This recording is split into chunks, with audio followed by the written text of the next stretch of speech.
The Belgian Grand Prix is back at the legendary Spa-Francorchamps, and the mood among some drivers is already cautious. Max Verstappen has warned it could be painful because of how energy-starved the new 2026 cars are. Oscar Piastri went further, suggesting this track, and others like it, might end up feeling sad. So what should we actually expect this weekend? Are the worst fears about to come true? The concerns are legitimate. Spa is a monster of a circuit 7 kilometers long, with a lap that was already around 16 seconds longer than Silverstone last year. The layout doesn't help either. Sectors 1 and 3 are packed with long, flat-out straights, while Sector 2 is the twisty middle section. It creates a very lopsided energy demand, very similar to the problems we saw at Silverstone, just on a bigger scale. At Silverstone, the pre-race panic turned out to be a bit overdone. It wasn't great, but it wasn't a disaster. At Spa, the same pattern could play out, though the track is longer and more demanding, so the challenges will be amplified. The good news is that the FIA and teams have already made some adjustments. The original 8 megajoule recharge limit for qualifying has been lowered to 7. That reduces how much drivers have to rely on lift and coast or super clipping to harvest energy. There are now 2 proper straight-line deployment zones in the final sector, so drivers won't have to crawl through the entire run from Stavelot to the bus stop. These changes won't eliminate the problem, but they should make it more manageable than it looked a few months ago. Even so, there will still be long stretches where full power simply isn't available. The run from La Source through Eau Rouge and up the Kemmel Straight is one of the trickiest.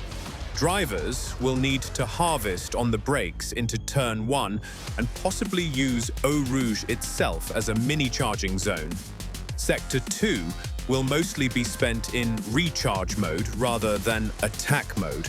Pouhon, that fantastic high-speed left-hander, is likely to feel the most compromised. It may end up being taken flat, which removes some of the usual commitment and drama. The elevation changes at Spa add another layer. Going uphill through Eau Rouge already costs energy, so super clipping there has less effect than on a flat track. Battery deployment is limited to roughly 11.4 seconds of full power per lap, yet the long full throttle sections easily exceed that. It's a constant balancing act. On setup, most teams are expected to run relatively low downforce. The priority will be straight-line speed and reduced drag to help with the energy equation. That means less of the classic Spa trade-off we used to see between the middle sector and the straights. Most cars will probably converge on similar wing levels, though a bit of variation could still appear.